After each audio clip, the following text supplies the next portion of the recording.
నమస్కారం. I dream ప్రేక్షకులకు స్వాగతం. ముందుగా మీ అందరికీ అంతర్జాతీయ మహిళా దినోత్సవ శుభాకాంక్షలు. ఇవాళ మనతో పాటు ఒక స్పెషల్ గెస్ట్ ఉన్నారు. తల్లిగా, భార్యగా, జనాలకి ఒక డాక్టర్గా ఆవిడ సుపరిచితులే. వారి గురించి నేను ప్రత్యేకంగా మీకు చెప్పనవసరం లేదు. వారితో మాట్లాడి తన అంతరంగం గురించి ఇవాళ తెలుసుకొని తను సక్సెస్ఫుల్ ఉమెన్గా ఇవాళ నించోటానికి దాని వెనక తను ఫేస్ చేసిన ఛాలెంజెస్ ఏంటో తెలుసుకొని మనం కూడా వారి బాటలో నడుద్దాం. వారే డాక్టర్ జయంతి రెడ్డి గారు. వారితో మాట్లాడదాం. నమస్కారం అండి. నమస్కారం అమ్మా. ఎలా ఉన్నారు మేడం? బాగున్నానండి. ఈరోజు స్పెషల్లీ మీ ప్రేక్షకులందరికీ అంటే అంతర్జాతీయ మహిళా దినోత్సవ శుభాకాంక్షలు తెలుపుకుంటున్నానండి. Thank you madam. Wish you the same. Thank you ma'am. Madam, ముందు మనం మాట్లాడే కంటే ముందు కూడా అసలు హాస్పిటల్ అంతా చాలా ఆర్టిస్టిక్గా కనిపిస్తోందండి. మీరు యూస్ చేస్తున్న వాటర్ బాటిల్ దగ్గర నుంచి ఆ టేబుల్ పైన చూస్తే వాల్ పైన ఉన్న పెయింటింగ్స్ దగ్గర నుంచి చాలా స్పెషల్గా కనిపిస్తున్నాయి. ఈవెన్ రిసెప్షన్లో కూడా ఒక ఆర్టిస్టిక్గా ఉందండి. ఏదైతే టేబుల్స్ ఇవి కూర్చోటానికి ఇస్తారో అక్కడ కూడా అరుగుల్లాగా కలర్ కాంబినేషన్, అసలు ఈ థాట్ ఎట్లా వచ్చిందండి? ఎవరిది థాట్? యాక్చువల్లీ నాకు ఆల్మోస్ట్ చిన్నప్పటి నుంచి పెయింటింగ్స్ కలెక్ట్ చేయడం అనేది హాబీ. ఓకే. అంటే నాకు టైం ఎక్కువ ఉండేది కాదు కూర్చొని చేసేదానికి, పెయింటింగ్ చేసేదానికి. మా ఫ్రెండ్స్ ఉండేవారు, వారు అందరూ పెయింటింగ్ అది చేస్తుంటే నేను వాళ్ళని చూసేదాన్ని. తర్వాత ఎంబీబీఎస్ అయిపోయిన తర్వాత, ఎండి అయిపోయిన తర్వాత చిన్న చిన్న ఆర్ట్ గ్యాలరీస్లోకి వెళ్ళి చిన్న పెయింటింగ్స్ అవి కొనుక్కునేది నా హాబీ. సో అది ఆ యొక్క హాబీ వల్ల కొన్ని కలెక్షన్స్ తయారైనాయి. అది ఏం చేయాలి అని చెప్పేసి ఆలోచిస్తూ ఉండగా అప్పుడు ప్రియాంక ఉన్నారు కదండి, మా కోడలు గారు. ఆ అమ్మాయి ఏమో తనకి చాలా ఆర్టిస్టిక్ సెన్స్ ఉందండి. She's got a very good aesthetic sense. తను ఒకసారి మేము అవుట్ ఆఫ్ స్టేషన్ వెళ్ళినాము. Event to attend a wedding. ఒక ఆల్మోస్ట్ 15-20 days లేము. అప్పుడు తను మొత్తం అంత రూపు అంతా మార్చేసి, మీరు వచ్చేలోపు మీకు ఒక మంచి సర్ప్రైజ్ ప్లాన్ చేశారు. సో తను ఎలాగా అరేంజ్ చేయాలో పెయింటింగ్స్ ఇవన్నీ కూడా తీసి డిస్ప్లే చేసింది. నేను ఐ ఆల్వేస్ ఫీల్ అనమాట, మనం అందరం కూడా చీరలు, నగలు ఇవన్నీ కొనుక్కుంటాము. కానీ బేసిక్గా నగలేంటి, ఎప్పుడైనా ఫంక్షన్స్కి వెళ్ళినప్పుడు వెళ్ళి బ్యాంక్ వెళ్ళి తీసుకొచ్చి వేసుకోవడం అలా జరుగుతుంది. లేదా we enjoy it on other people. So and even it's just not art as painting, any art form అనమాట. ఆర్ట్ ఫామ్లో లలిత కళలు అంటూ ఎన్నో ఉంటాయండి. 64 లలిత కళలు అంటారు. సో అది మా ఫ్యామిలీలో కొంచెం ఈ మ్యూజిక్, డాన్స్ ఇవన్నీ కూడా చాలానే ఉంటుందన్నమాట, ఎక్స్పోజ్ టు దట్. చిన్నప్పుడు మా కజిన్స్ వాళ్ళందరూ పాటలు బాగా పాడేవారు. నేను, మా సిస్టరు, మా కజిన్స్ మేమంతా కూడా భరతనాట్యం నేర్చుకున్నాం, కథక్కు నేర్చుకున్నాం, భరతనాట్యం నేర్చుకున్నాం. సో బేసిక్లీ ఏంటంటే మాకు మా మదర్ అంటది కళా పోషకము అన్నది ఉన్నది మా జీన్స్లో. బట్ ఇది స్కల్ప్చర్స్, పెయింటింగ్స్ ఎలాగంటే అండి, మనము ఒక ఫ్రేమ్ లాగా చూడాలి. ఆ ఫ్రేమ్ లోపల మనం ఏది పెడితే ఇంకొక మనిషికి ఆహ్లాదం ఇస్తుంది. కరెక్ట్గా చెప్పారు మేడం. ఇది ఏంటంటే you have to create an atmosphere where ఇవన్నీ కూడా ఫస్ట్ పాయింట్ ఏంటంటే ఇది నేను నా ముందు పెట్టుకొని రోజు చూసుకొని ఎంజాయ్ చేసుకోగలను. అవును. ఇప్పుడు మనం ఏదన్నా కొన్నామనుకోండి, ఏ పెయింటింగ్ అయినా, ఏ చీర అయినా, ఏది పోని కార్ అయినా, ఇల్లు అయినా, ఏదన్నా అది మన యొక్క ఒక డిజైర్, అంటే మనకి హ్యాపీనెస్ ఇచ్చేది, మనకి ఏది ఆహ్లాదం ఇస్తుందో అది మనం తీసుకుంటాం. అవును. సో అది ఏది అంటే మనం ఆటోమేటిక్గా రోజు చూసేదాని మీద వెచ్చిస్తే బాగుంటుందని. So I just go in front of the paintings, I stand అలా నిలబడి దాన్ని అప్రిషియేట్ చేసుకుంటూ అలాగా రోజు నేను చూసుకోగలను. ఆ యొక్క హ్యాపీనెస్ అంటే a thing of beauty is a Joy for ever. So అది నాకు జాయ్. ఇక్కడ ఈ రూమ్ లోపలికి వచ్చే వాళ్ళందరికీ కూడా ఆ యొక్క హ్యాపీనెస్ హాస్పిటల్ ఎన్వైర్న్మెంట్ కనపడకుండా ఒకలాంటి ప్లెజెంట్నెస్ కనిపిస్తోంది మీ సో మోస్ట్ ఆఫన్ మేము ఎలా వెళ్తామంటే జస్ట్ అప్ కమింగ్ ఆర్టిస్ట్ని కూడా ఎంకరేజ్ చేసినట్టు వాళ్ళ దగ్గర నుంచి తీసుకుంటాం. సో దట్ వాళ్ళకి అడ్వాంటేజ్, మాకు కూడా. So when we go there and buy anything, మనకి హ్యాపీనెస్ ఇచ్చేది మనం తీసుకోవాలా, తద్వారా మిగతా వాళ్ళకు కూడా దాన్ని మనము షేర్ చేసుకునేటట్టు ఉండాలన్నమాట. సో అది నా యొక్క ఎయిమ్ అండి. ఓకే, లవ్లీ అండి. మేడం, ఎప్పుడు కానీ ఆడవారు పుట్టిన దగ్గర నుంచి ఇప్పటి వరకు కూడా రకరకాల రోల్స్ అనేవి ప్లే చేస్తూ ఉంటారు. కూతురుగా, భార్యగా, అలానే అత్తగా, అమ్మగా, కోడలిగా, తోడి కోడలుగా, ఇట్లా రకరకాల రోల్స్ అనేవి ప్లే చేస్తూ ఉంటారు కదా. ఇందులో మీకు ఇష్టమైన రోల్ ఏది అంటే ఏమంటారు? డెఫినెట్లీ తల్లి రోలు, అమ్మ రోలే. ఓకే, ఐ థింక్ అది ఒక స్త్రీకి పరిపూర్ణత ఇచ్చేది ఒక తల్లి రోల్. మా బాబు పుట్టిన తర్వాత, చేతిలో ఎత్తుకున్న తర్వాత ఫర్ ద ఫస్ట్ టైం మా అమ్మ యొక్క ప్రేమ నాకు అర్థమైంది. ఓకే, ఒక తల్లి అన్కండిషనల్ లవ్ ఎలా ఇస్తుంది వాళ్ళ పిల్లలకి అనేది అప్పుడు అర్థమైంది. So that only. అండ్ ఇంకొక విషయం ఏంటంటే, మనం అనుకుంటాము మన నుంచే వచ్చిన పిల్లలే మనకి హ్యాపీనెస్ ఇవ్వగలమని. అలా కాదు.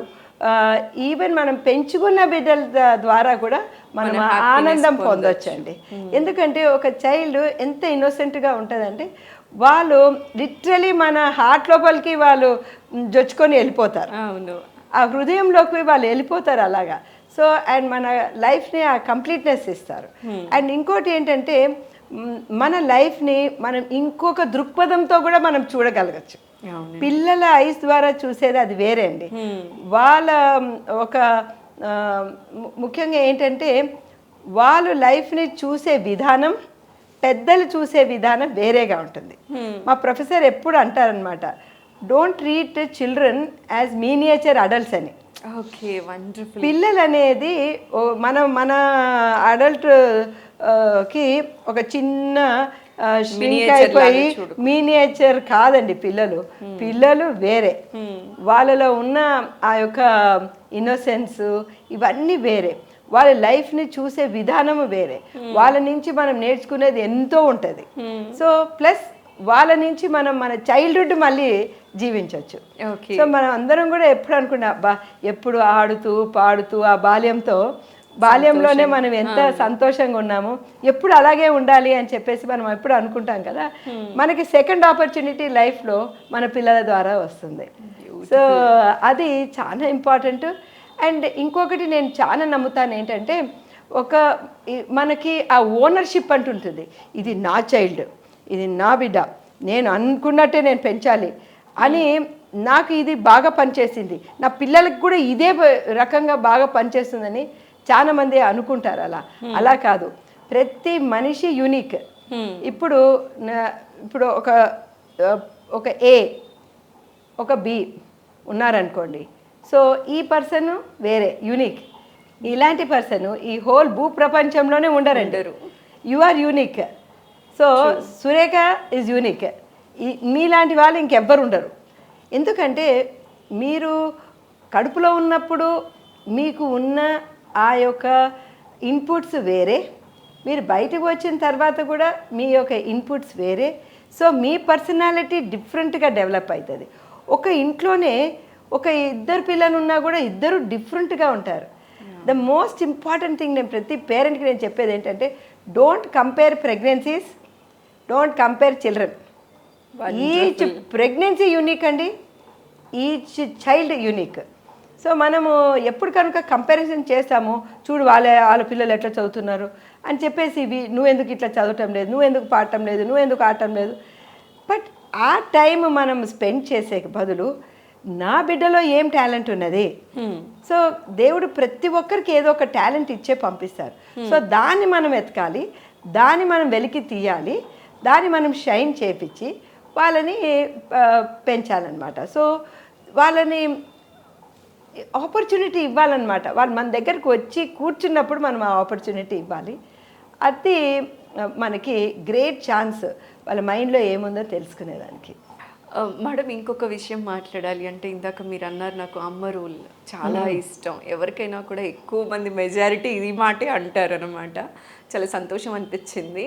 అయితే నాగశ్విన్ గారి మూవీ హిట్ అయిన తర్వాత చాలామంది అన్ని రోజులు కూడా డాక్టర్ జయంతి రెడ్డి అన్న వాళ్ళందరూ కూడా నాగశ్విన్ గారి వాళ్ళ మదర్ అన్నప్పుడు ఎలా అనిపించిందండి? అవును, అది ఫస్ట్ ఆఫ్ ఆల్ ఆ ఆనందం వేరే.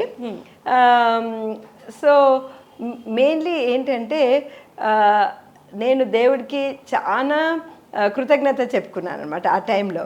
ఎందుకంటే ఈ యొక్క దినం నేను చూసేదానికి నాకు ఈ ఆపర్చునిటీ ఇచ్చావు కదా అని. ఎంతమందికి ఆ లక్ ఉంటుందండి దట్ దే కెన్ సీ ఆ లెవెల్లోకి రేజ్ అవ్వడము, వాళ్ళు సక్సెస్ అందుకోవడం అనేది నేను చూడగలిగినానని చెప్పి ఆ ఆనందము, ఆ యొక్క గ్రాటిట్యూడ్ నేను ఎప్పుడు దేవుడికి థ్యాంక్స్ చెప్తూ ఉంటానండి. Very true. ఇందాక మీరు అన్నారు దేవుడికి నేను ఎప్పుడు గ్రాటిట్యూడ్ అండ్ థ్యాంక్స్ చెప్తూ ఉంటాను అని చెప్పి. మీ టేబుల్ పైన నేను చూశాను కూడా, శివుడి బుక్ ఒకటి ఉంది.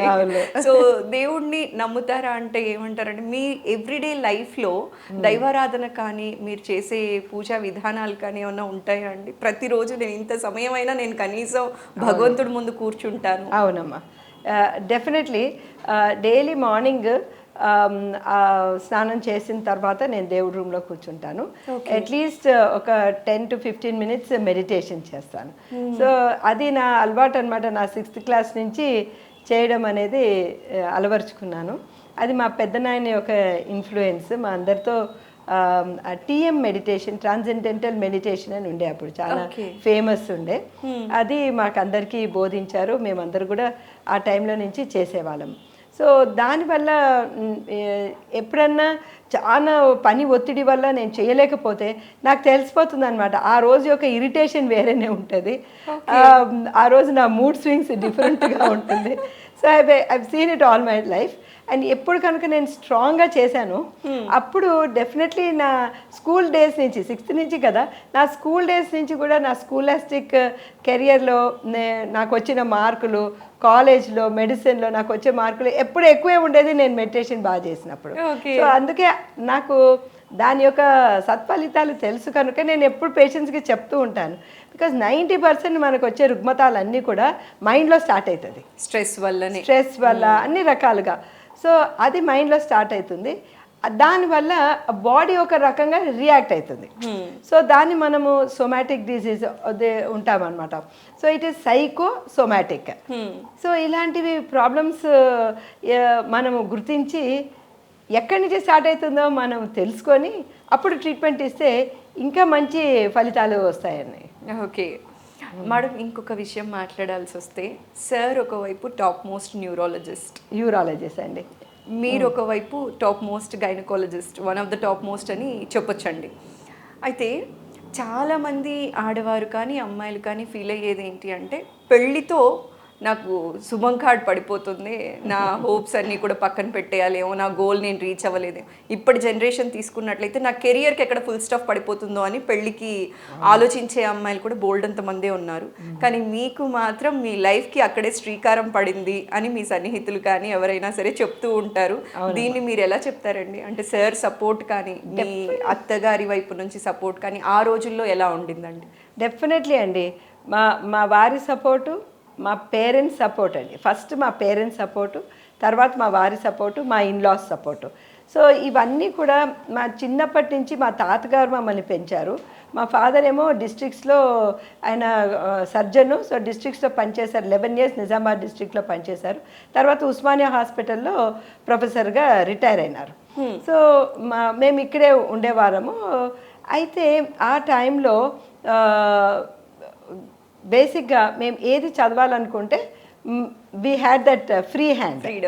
ఆ ఫ్రీ హ్యాండ్ అంటే ఇప్పుడు ఫస్ట్ మనం బాల్యం నుంచి వెళ్ళాలనుకుంటే, మేము డాన్స్ నేర్చుకోవాలనుకుంటే మా తాతగారు మమ్మల్ని తీసుకువెళ్ళి డాన్స్ క్లాస్లో మళ్ళీ కూర్చొని మళ్ళీ మమ్మల్ని తీసుకొచ్చేవారు.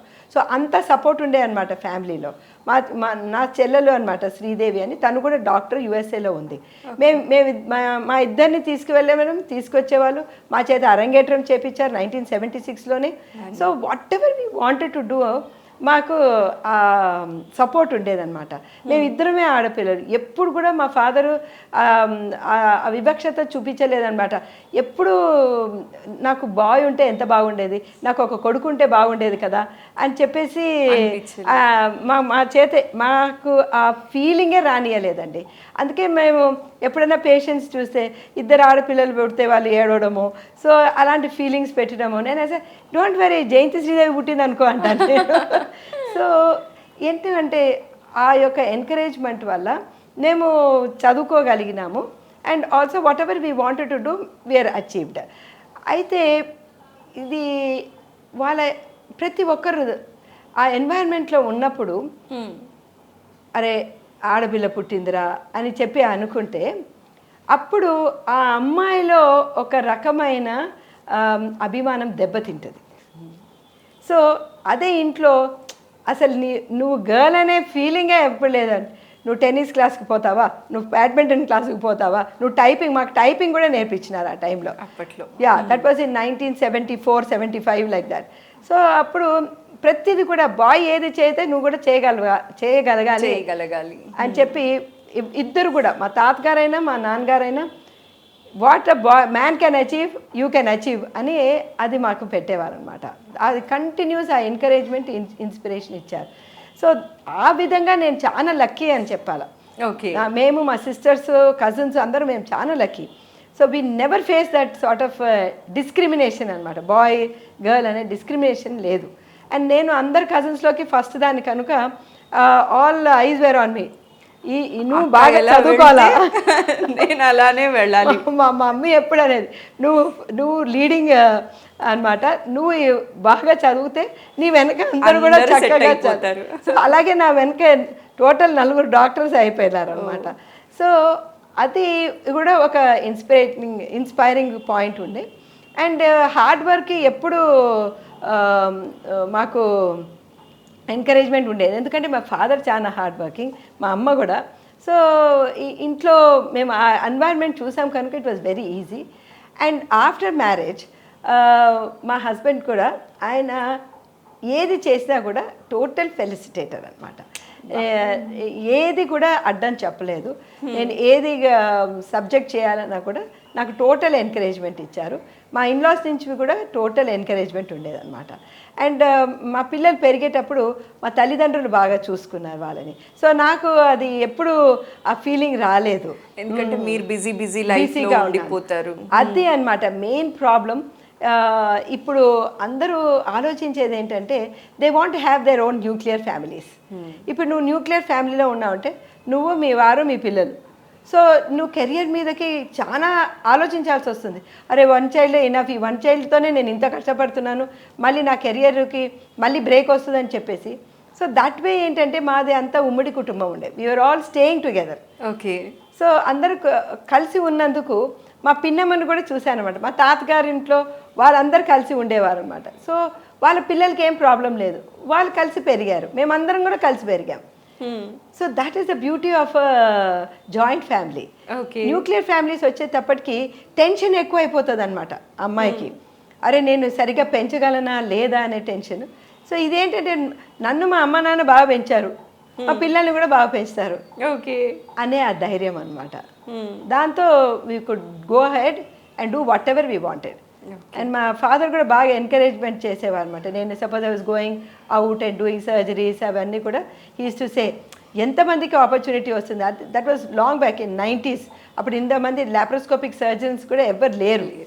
So when he taught us driving, so I use to take a vehicle, put all my instruments in that, నేనే డ్రైవ్ చేసుకొని with the people. Yes, I used to go to one end of the city to the other end and do laparoscopic surgery. So that's why the initiative though we got experience anamata. Okay. So actually చాలా మంది అనుకుంటారనమాట ఈ doctor and doctor ఉంటే అది కూడా speciality చేసినప్పుడు మా father ఎప్పుడు ఒకటే అడిగేవారు అనమాట, what type of person you want. అంటే అంత వినడానికి చాలా బాగుందండి. అప్పట్లో మిమ్మల్ని అడిగి చేయటం అనేది అద్భుతం. Yeah, so I would always tell అనమాట ఒకటే, ఏదన్నా చేయని any profession, but he should be doing the profession of his liking. Okay.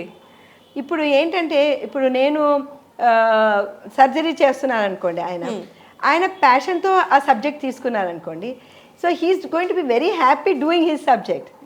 So ఒక happy person can make another happy person happy, another person happy. So one happy person can make another person happy.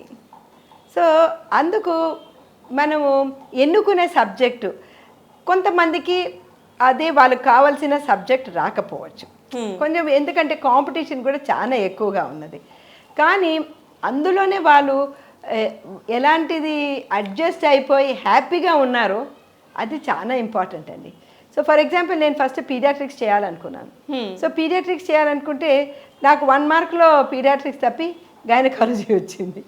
But then what I did, నేను కూర్చొని బాగా ఆలోచించాను, సరే paediatrics రాలేదు, they must be some reason ఎందుకు రాలేదు. So then I started thinking I am the babies first paediatrician. Okay. Baby కడుపులో ఉన్నప్పుడే నేను పీడియాట్రిషియన్, ఆ బేబీ ముందు ఫస్ట్ మీ చేతిలోకే వస్తుంది. సో ఇంతప్పటి నుంచే నేను వాళ్ళని ట్రీట్ చేస్తున్నాను. అలా అనుకొని వాళ్ళకి కొంచెం గర్భ సంస్కారాలు కొన్ని వేరియస్ కొన్ని ప్రోగ్రామ్స్ ఉంటాయన్నమాట, మ్యూజిక్ థెరపీ, గర్భ సంస్కారం అని చెప్పేసి ఇలాంటివన్నీ నేను మా హాస్పిటల్లో అవలంబిస్తూ ఉంటాను దానివల్ల. సో ఇవన్నీ చేసేదానికి కూడా సారు బాగా నాకు ఎంకరేజ్ చేశారు. ఇంకొక విషయం ఏంటంటే డాక్టర్ జయరామ్ రెడ్డి, నాకు ఇద్దరికి కూడా ట్రావెలింగ్ అంటే చాలా ఇష్టం. That is a common passion అనమాట. సో మేము ఎవ్రీ ఇయర్ ఒక ఇంటర్నేషనల్ ట్రావెల్, ఒకటి ఇండియా ట్రావెల్, ఒకటి ఆంధ్రప్రదేశ్ ట్రావెల్, ఒకటి ఇండియా హైదరాబాద్లో ఏదో ఒకటి కొత్తది మనం చూడాలి, ఎక్స్ప్లోర్ చేసి explore. And when we go we really read about it, అంత మస్తు చదువుకొని. అండ్ దెన్ ఇప్పటికి కూడా నాకు హిస్టరీ ఛానల్ అంటే చాలా ఇష్టం, and read about history books. So these are somethings which I like. And అట్లనే ఏమైందంటే ఆయన పేరు జయరామ్ రెడ్డి, నాది జయంతి రెడ్డి. సో అందుకే అది జేజే హాస్పిటల్ అని అక్కడ వచ్చిన వర్కర్సే వాళ్ళే పెట్టేశారు ఆ పేరు, మేము కూడా అనుకోలేదు, అలాగా కుదిరింది. ఓకే మేడం, ఇప్పుడు ప్రతి ఫ్యామిలీలో కూడా ఎంత హ్యాపీ ఫ్యామిలీ అయినా చిన్న చిన్న సరిగమలు అనేవి ఉంటాయి. వైఫ్ అండ్ హస్బెండ్ మధ్యలో కొట్టుకోవడాలు, మాట్లాడుకోకపోవడాలు, అలకలు, ఇలాంటివి మీ మధ్య వచ్చినప్పుడు ఏ ఫ్యాక్టర్ మిమ్మల్ని ముందుకు నడిపించేది? ఎందుకంటే ఇప్పుడున్న దీంట్లో చిన్న చిన్న వాటికి డివోర్స్లు పెరిగిపోతూ ఉన్నాయి. అలాంటి వాళ్ళకి మీరు ఇచ్చే సలహా ఏంటండి? యాక్చువల్లీ అండి, ద ఫస్ట్ సలహా నేను ఇచ్చేది ఏంటంటే, don't try to change your spouse. So మీ భార్యని కానీ భర్తని కానీ మార్చాలి అని అనుకోవద్దు. అంటే వాళ్ళని అర్థం చేసుకో. అంటే మరీ బ్యాడ్ హ్యాబిట్స్ ఉంటే అట్లా అర్థం చేసుకో, అట్లా ఏం అంటాం లేదు నేను. మళ్ళీ దీనికి కూడా అంటే కొడుతుంటే నేను అర్థం చేసుకోవాలి, వాళ్ళు కొడితే అవన్నీ అర్థం చేసుకొని నేనేమంటాను లేదు. దట్ ఆల్ ఖండించాలి. If there bad habits, is drinking, is smoking too much, and then beating the wife, ఇవన్నీ కూడా మనం ఫస్ట్లోనే ఖండించాలి ఇలాంటివన్నీ. కానీ కొన్ని ఉంటాయన్నమాట, యునో ద వే లైఫ్లో లేదా వాళ్ళ దృక్పథం ఉంటుంది, అది డిఫరెంట్ ఉంటుంది. నేను ఫస్ట్ పాయింటే చెప్పాను కదండి, ప్రతి మనిషి యూనిక్ ఉంటాడు. ఈ ఇద్దరు పిల్లలు, ఒక తల్లి కడుపులో పుట్టిన ఇద్దరు పిల్లలు కూడా సేమ్ ఉండరు, ఒకటేసారి పుట్టిన ట్విన్స్ కూడా సేమ్ ఉండరు. అలాంటిది నువ్వు ఒక వాతావరణంలో పెరిగావు, ఆయన ఇంకొక వాతావరణంలో పెరిగారు, ఆయనకి వచ్చిన ఇంబైబ్ అయిన క్వాలిటీస్ వేరే ఉంటాయి, నీకు ఇంబైబ్ అయిన క్వాలిటీస్ వేరే ఉంటాయి. నువ్వు ఆయనలాగా ఉండాలని లేదు, ఆయన నీలాగా ఉండాలని లేదు. So just enjoy the variety in the personality. Okay. So ఒక మనిషి పర్సనాలిటీ 16-17 ఇయర్స్కి ఫిక్స్ అయిపోతుంది. So you have to just see ఏమన్నా major clashes, as I told you, if it's been some habit problems and all that, there's nothing అండి unfortunate. Suppose మిగతాది కొన్ని small misunderstandings వస్తే you will have to sit and talk it out and you say okay మీరు ఇది చెప్పినందుకు I'm feeling bad అని చెప్పాలి. Okay. More than second point, first don't try to think. The second point is that it's just not caring for a person, you have to share also your life. Okay. ఇది ఏంటంటే మీ లైఫ్లో ఏం జరిగింది, ఈరోజు నేను హాస్పిటల్లో ఈ కేసు చేశాను అంటూ హ్యాపీగా పోయి ఇంకొక మనిషికి షేర్ చేయడం అనేదే కదండి కామ్రేడీషిప్. నిజం. సో ఇప్పుడు ఆయనకు రెడీ లేడు వినేదానికంటే వేర్ ఇస్ దట్, అది మన ఉన్న ఎంతోశాసం అంతా చూస్తాను పోతుంది. సో అది అన్నమాట. So when you are not only caring you also have to share and listen to other person. ఇంకో పర్సన్ షేర్ చేస్తుంది అంటే లిసన్. అండ్ పిల్లల దగ్గర కూడా అనమాట, వాళ్ళు వచ్చి ఏదైనా షేర్ చేస్తున్నావు అంటే అన్నీ పక్కకు పెట్టి జస్ట్ లిసన్. ఓకే. సో ఇవి చాలా important. When the sharing is very important in a marriage. చాలా మంచి సజెషన్ ఇచ్చారు మేడం. అయితే జేజే హాస్పిటల్ స్టార్ట్ చేసినప్పుడు ఇనాగ్రేషన్ స్టార్ట్ చేయాలనే థాట్ వచ్చినప్పుడు చాలా వెనక బ్యాక్గ్రౌండ్ వర్క్ చేసి ఉంటారు, చాలా రకాల అప్స్ అండ్ డౌన్స్ కూడా ఉండే ఉంటాయండి. ఎందుకంటే ఇప్పుడు 2024లో కూడా గైనకాలజీ చదివి కూడా మంచి ఎక్స్పీరియన్స్ గెయిన్ చేసుకున్నప్పటికీ కూడా హాస్పిటల్ పెట్టాలంటే ఆలోచిస్తున్నారు. ఎంత జెన్యూన్ అయినప్పటికీ కూడా ఏదైనా బ్లేమ్స్ వస్తాయేమో, ఎందుకంటే ఇంత కష్టపడి చదువుతాం, ఎక్కడైనా ఏదన్నా కొంచెం తేడా కొట్టిందో ఎవరైనా కూడా ప్రాణం పోయాలనే చేస్తాం, ఏ ట్రీట్మెంట్ అయినా కూడా తేడా కొడితే మాత్రం డాక్టర్నే బ్లేమ్ చేస్తున్నారు. సో హాస్పిటల్ పెట్టి రిస్క్ ఎందుకు చేయటం అని చెప్పి కన్సల్టెంట్గానే వర్క్ చేస్తున్న డాక్టర్స్ చాలామంది నేనే నా ఫ్రెండ్స్లో చూశానండి. సో ఆ టైంలో ఆ పీరియడ్లో మీరు ఇంత స్ట్రాంగ్ డెసిషన్ తీసుకున్నారు కదా, మీకేమన్నా హర్డిల్స్ వచ్చాయా, అప్పుడు మీరు ఎలా హ్యాండిల్ చేశారు? మేము తీసుకున్న డెసిషన్ ఎట్లా అంటే అమ్మా 1988లో నా ఎండి అయిపోయిందే. మా ఫాదర్కి అమీర్పేట్లో ఒక నర్సింగ్ హోమ్ ఉండేదన్నమాట. సో మా చిన్నప్పటి నుంచి నర్సింగ్ హోమ్, మా పిన్నమ్మ కూడా నర్సింగ్ హోమ్లో చేసేవారు. సో మాకు ఆ ఎన్వైర్న్మెంట్ అలవాటు అనమాట. సో ఆఫ్టర్ ఎండి స్ట్రేట్ అవే వెళ్ళి అక్కడే నర్సింగ్ హోమ్లో కూర్చున్నాను. ఓకే. సో అది కొంచెం ఏమంటే as I was growing almost ఒక 10 years వరకు ఏమైందంటే క్లయింటేల్ పెరిగే కొద్దీ దెన్ కొంతమందికి జస్ట్ అమీర్పేట్ హాస్పిటల్ చిన్నగా అయింది. సో అప్పుడు నేను ఏం చేసేదానంటే ఈ పేషెంట్స్ని యశోదా హాస్పిటల్, అప్పుడే అప్కమింగ్ అనమాట యశోదా హాస్పిటల్, చల్లా నర్సింగ్ హోము, ఇట్లా హాస్పిటల్స్కి తీసుకువెళ్ళి వివేకానంద హాస్పిటల్, ఇట్లా వీళ్ళ దగ్గరికి తీసుకువెళ్ళి నా డెలివరీస్ చేసేదాన్ని. సో ఏమయ్యేది, నాకు కమ్యూట్ చేయాల్సిన అవసరం పడేది. ఓకే. సో నేను అమీర్పేట్లో ఉండి మరి అక్కడి నుంచి అన్ని దగ్గరలు వెళ్ళడం, సరిగ్గా డెలివరీ టైంకి వెళ్ళడం, so it became two stressful for me. And ఆ టైంలో ఇంకా అంతకంటే ముందు నాట్ ఓన్లీ ప్రాక్టీస్, నేను మెటర్నిటీ హాస్పిటల్ 96 వరకు అసిస్టెంట్ ప్రొఫెసర్గా కూడా పనిచేసేదాన్ని. మార్నింగ్ ఇవన్నీ చూసుకొని మళ్ళీ ప్రొఫెసర్గా వెళ్ళి మళ్ళీ వచ్చి ఓపీ చూసి చేయడం అనేది it was becoming very stressful. So నేను అప్పుడు ఇంకా 96లో వదిలేసి ఐ థాట్ అన్ని ఒక్క దగ్గర ఉంటే బాగుందని చెప్పేసి, ఇన్ని దగ్గరలో తిరిగే కంటే కూడా అన్ని ఒక్క దగ్గర ఉంటే బాగుంటుందని చెప్పేసి అమీర్పేట్ నుంచి కళ్యాణ్ నగర్కి మేము షిఫ్ట్ అయినప్పుడు పేరు కూడా మార్చేసాం. అక్కడేమో చైతన్య నర్సింగ్ హోమ్ అని ఉండే, ఇక్కడేమో మేము జేజే హాస్పిటల్ అని పేరు మార్చినాం, ప్లేస్ మార్చినాం, ఎవ్రీథింగ్ న్యూ. సో మళ్ళీ అన్నీ మొదటి నుంచి స్టార్ట్ చేసాం. సో మేము కట్టినప్పుడు మేము ఒకటి ఆలోచించామన్నమాట, మాకు కన్వీనియన్స్, ఒక్క దగ్గర మేము ఉంటున్నాము, చేస్తున్నాము, మా ఇల్లు కూడా పైనే కట్టుకున్నాం. ఓకే. సో దానివల్ల ఏమవుతుందంటే పేషెంట్కి అవైలబిలిటీ ఎక్కువవుతుంది, ఎప్పుడైనా సరే అవైలబుల్ అయ్యో. సో ఆ ప్రాబ్లం ఇనిషియల్లీ ఏమైందంటే ఈ చుట్టుపక్కల యాక్సిడెంట్ కేసులు, హార్ట్ పేషెంట్స్ అందరు వచ్చేవాళ్ళు, వాళ్ళందరికీ మేము ఫస్ట్ ఎయిడ్ చేసి పంపించేవాళ్ళు. Okay. So it was not that నేను గైనికే చూస్తానని అట్లా ఉండేవాళ్ళం కాదనమాట. So we saved many lives like that also. And ఇంకోటి ఏంటంటే చాలా మంది అరే ఇంటి పైన పెట్టుకున్నావు కదా హాస్పిటల్ పైనే, so how can you patients ఊరికే డిస్టర్బ్ చేస్తారేమో నేను అని. అట్లా ఎప్పుడు చేయలేదండి, ఇప్పటికీ నేను చెప్తున్నాను 25 yearsగా నోబడి డిస్టర్బ్డ్ అస్ అన్నెసెసరీలీ. సో కిందకి మేము వెళ్ళి మేము చూసేవాళ్ళం, దట్ ఈస్ థింగ్. సో ఇది మీరు అంటున్నారు కదా భయపడుతున్నారని చెప్పి, ఈ సినారియో కొంచెం ఈ లాస్ట్ 20 yearsగా మారిందండి. ఇప్పుడు మారింది. ఎస్. ఏమంటే ఇప్పుడు కన్జ్యూమర్ ప్రొటెక్షన్ యాక్ట్ అది వచ్చిన తర్వాత how we deal, and also definitely ఈ యాక్ట్స్ అన్నీ అంటే PCPNDT యాక్ట్, MTP యాక్ట్, ఇవన్నీ కూడా చాలా స్ట్రిక్ట్గా అమలు చేస్తున్నారు. సో దానికి ఏమంటే ఇట్స్ మీరు ఒక్కరే కాదు, నీ పక్కన ఇంకా చాలా మంది అసిస్టెంట్స్ అవసరం పడుతున్నది. So and as I was growing I took assistants. Okay. So నేను ఒక్కదాన్ని ఇంత బర్డన్ నేను మోయలేను. సో వాళ్ళు కూడా కూర్చొని ప్రోటోకాల్స్ తయారు చేసి ఈ ప్రోటోకాల్స్ ప్రకారం మనం చెయ్యాలి అని చెప్పి ప్రతి ఒక్కరు కూడా అదే ప్రోటోకాల్స్ ఫాలో అయ్యేటట్టు చేస్తున్నాం అనమాట. But still sometimes some hiccups will happen. దానికి we have to be totally in ఏమంటే ఎంపథెటిక్గా ఉండాలి టువర్డ్స్ ద పేషెంట్. ప్రతి పేషెంట్తో కూడా ఏ కాలం అని కాదు, ఏ టైం అని కాదు, every time you should be nice and understanding and మంచిగా మాట్లాడి వాళ్ళకి మనం చేయగలిగేది మనం చేయాలి. మనం చేయలేంది అమ్మా నాకు తెలుసు బెస్ట్ డాక్టర్ అక్కడికి వెళ్ళండి అని చెప్పి నీకు ఏ స్కిల్ ఉందో అంతవరకే చేయాలి.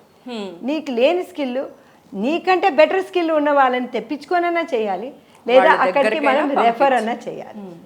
సో ఆ యొక్క విచక్షణ జ్ఞానం అది పెట్టుకొని మనం చేయాలి. అండ్ ఆల్సో యాజ్ వేరే మార్గం లేదు ఈ కాలం, we should have all the professional indemnity అవన్నీ కవరేజ్ మనం తీసుకోవాలి. And also the correct type of staff, ఆ స్టాఫ్కి ట్రైనింగ్ ఇవన్నీ చాలా అవసరం అండి. సో ఇవన్నీ చేస్తే and you also should have good support at home. ఎందుకంటే ఇక్కడ యువర్ ఓన్ సెటప్ అయితే ఇంకెంత మీరు ఇవ్వాలి ఆ time. Sometimes only 5 minutes we may have with your people at home. So అది చాలా మేడం టైం గురించి మాట్లాడాం కాబట్టి ఇంకొక మాట నేను అడగాలనుకుంటున్నానండి.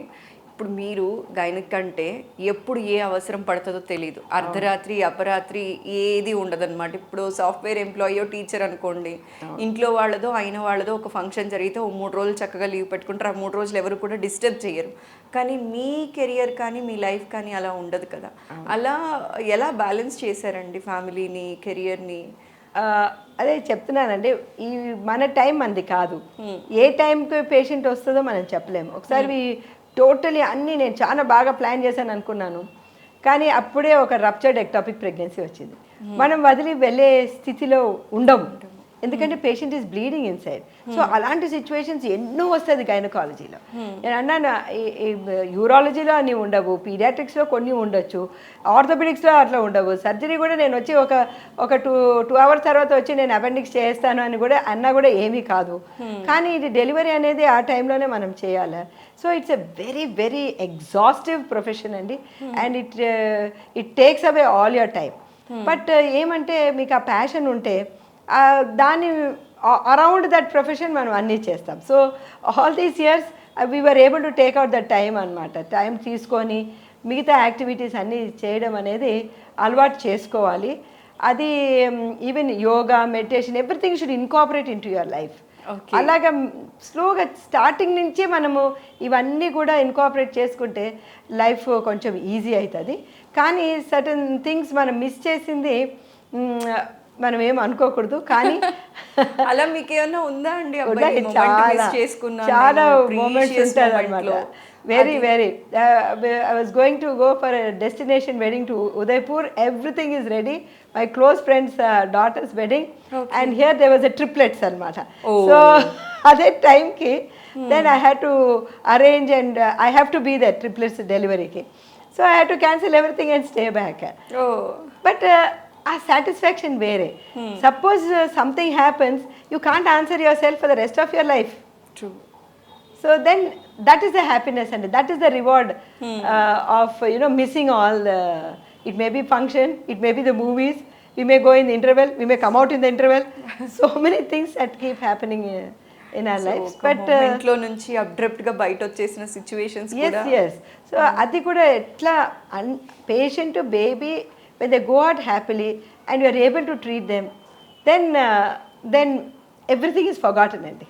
ఓకే మేడం, ఇంకొక సిచ్యువేషన్ని మీరు ఎలా విశ్లేషిస్తారో చెప్పండి అండి. ఇప్పుడు గైనకాలజిస్టుల పైన అంటున్న మాట ఏంటి అంటే, అక్కడికి వెళ్తే చాలు కొందరి గైనకాలజిస్టులని ఒక ట్యాగ్ ఇచ్చేస్తున్నారండి. సి సెషన్ ఎక్కువ రెఫర్ చేస్తున్నారు, నార్మల్ డెలివరీ సజెస్ట్ చేయట్లేదు అన్న మాట అంటున్నారు. సో దీన్ని కొందరు ఎలా జస్టిఫై చేస్తున్నారు అంటే, ఇప్పుడు సి సెషన్ ఎక్కువ పడుతోంది, నార్మల్ డెలివరీస్ ఎక్కువ అవ్వట్లేదు అంటే అక్కడ డాక్టర్ ఫాల్ట్ కాదు, పేషెంట్ ఫాల్ట్. ముందులాగా వర్కౌట్స్ కానీ ఇలాంటివి చేయట్లేదు, స్ట్రెస్ లేక రెగ్యులర్గా వర్కౌట్స్ చేయకపోవడం వల్లనే సి సెషన్ పడుతోంది అనేది జస్టిఫికేషన్ ఇస్తున్నారు. యాజ్ ఏ గైనకాలజిస్ట్గా మీరు ఆ తరాన్ని చూశారు, ఈ తరాన్ని చూస్తున్నారు, కొన్ని డికేడ్స్ నుంచి కూడా మీరు ఇదే ఫీల్డ్లో ఉన్నారు కాబట్టి అప్పటి మదర్స్ని ఇప్పుడు డెలివరీస్ని చూస్తున్నప్పుడు మీరు దీన్ని ఎలా విశ్లేషిస్తారు? ఇది చాలా తరచుగా మమ్మల్ని అడిగే ప్రశ్న అండి. ఎందుకు సిజేరియన్ సెక్షన్ రేట్ ఎక్కువ అవుతున్నది?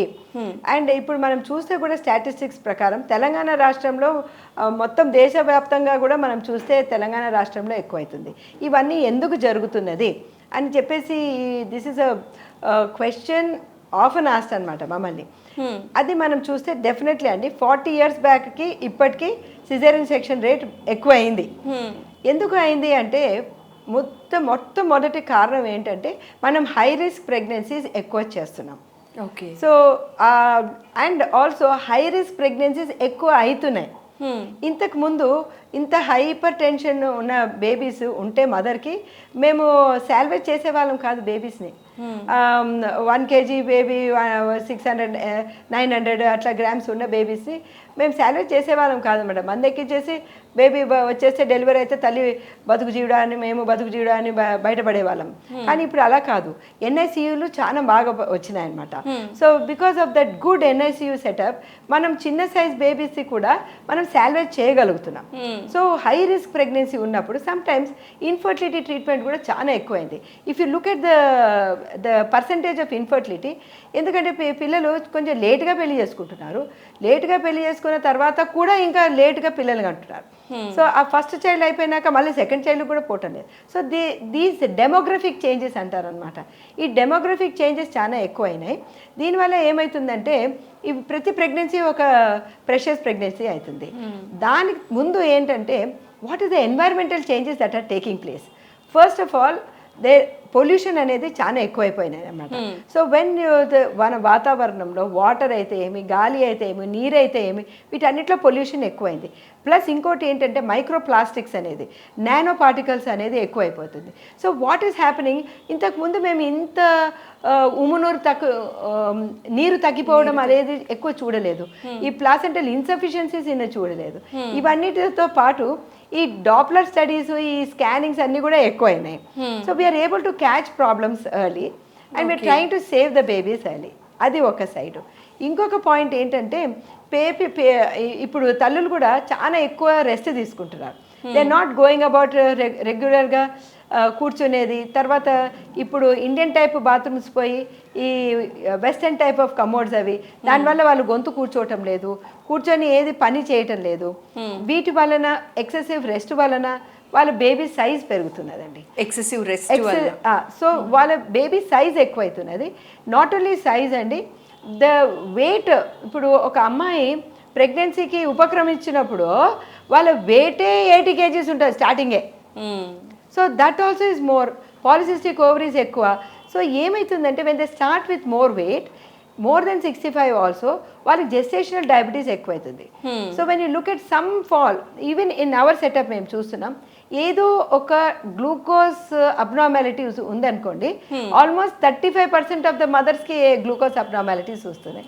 సో గ్లూకోజ్ అబ్నార్మాలిటీ ఉన్నప్పుడు బేబీస్ మరీ పెద్దగా తయారవుతారు. సో ఇది ఒక సైడు, అది ఒక సైడు. ప్లస్ అది హై రిస్క్ ప్రెగ్నెన్సీ అవుతుంది. సో ఇవన్నీ ఒకటి. ప్లస్ ఇప్పుడు ఈ మధ్యలో వెరీ గుడ్ ఇండక్షన్ మెడిసిన్స్ వచ్చాయి. సో మనం ఇండక్షన్ ఆఫ్ లేబర్ మనం ఎక్కువగా యూజ్ చేయాలి. ఇండక్షన్ ఆఫ్ లేబర్ తక్కువ చూసి అరే హైరెక్స్ ఉందని అమ్మ డేట్ పెట్టుకోండి చేద్దామనేది చేయకుంటే, ఇండక్షన్ ఆఫ్ లేబర్ చేయకుంటే సిజేరియన్ సెక్షన్ రేట్ ఎక్కువ అవుతుంది. సో ప్రైమీస్ అంటే ఫస్ట్ ప్రెగ్నెన్సీ వాళ్ళ మీద మనము కాన్సన్ట్రేట్ చేస్తే వాళ్ళకి ఎక్సర్సైజ్ చేయించడము, మెంటల్గా వాళ్ళు రెడీగా ఉండడం, ఇవన్నీ వాళ్ళకి correct the effective correct attitude ప్రెగ్నెన్సీతో ఉండాలన్నమాట. ఎందుకంటే this is not abnormal, this is normal అనే యాటిట్యూడ్ అనమాట. మనం ఎంత నార్మల్ అనుకోవాలన్నా కూడా so many things are happening in and around us. Okay. So దాని మీద కూడా మనం దృష్టి సాగించాలి. The amount of pollution in the air sometimes it is almost equal to Delhi in Hyderabad. So ఇవన్నీ కూడా చూస్తే ఉమ్ము నీరు తగ్గిపోవడము, ఈ హై రిస్క్ ప్రెగ్నెన్సీస్ రావడము, ప్రెషస్ ప్రెగ్నెన్సీ అవ్వడం, దీనివల్ల సిజేరియన్ సెక్షన్ రేట్ ఎక్కువైంది. ఇది తగ్గించాలంటే మనం ఫస్ట్ నుంచి న్యాచురల్ డైట్ చేయడము, వాళ్ళకి యోగా, మెడిటేషన్ ఇవన్నీ కూడా ఇంట్రడ్యూస్ చేయడం, యాంటీనేటల్ అంటే ప్రీనేటల్ ఎక్సర్సైజెస్ ఇవన్నీ కూడా అవసరం అండి. And induction of labour. And ఇంకొకటి చాలా ఇంపార్టెంట్ థింగ్ ఇస్ మనం వెయిట్ చేయాలి. చాలా మందికి 36 వీక్స్ 9వ నెల పడంగానే ఇంకా అయిపోతుంది అనుకుంటారు డెలివరీ. సో వెయిట్ చేయాలి, 40 వీక్స్ వరకు వెయిట్ చేయాలి. 40 వీక్స్ తర్వాత 1 వీక్ కూడా వెయిట్ చేయాలి. ఓకే, అది వెయిట్ చేయటం లేదు, భయపడిపోతున్నారు. సో ఆ భయపడకుండా ఉండేదానికి బేబీ బాగుందా లేదా అని స్కానింగ్ చేసి డాప్లర్ చేసి మనం నిర్ధారణ చేయొచ్చు. సో ఇలాంటివన్నీ కూడా మనము we have to take it in to account. దానివల్ల సిజేరియన్ సెక్షన్ రేట్స్ పెరుగుతున్నది. ఇవన్నీ చేసి మనం తగ్గించవచ్చు. Thank you so much madam. ఇవాళ మీ వాల్యుబుల్ టైం మా ప్రేక్షకుల కోసం కేటాయించి చాలా విషయాలు మాకు తెలియచేశారు. అండ్ అలానే అమ్మ అవ్వటం ఒక వరం అంటారు, అలాంటి బోలెడంత మందికి అమ్మయ్యే అవకాశం మీరు కల్పించారు. థ్యాంక్ యూ సో మచ్ అండి. మరోసారి మీకు ప్రత్యేకంగా అంతర్జాతీయ మహిళా దినోత్సవ శుభాకాంక్షలు. నమస్కారం అండి. థ్యాంక్స్ అండి మీకు అందరికి కూడా. థ్యాంక్ యూ సో మచ్ అండి.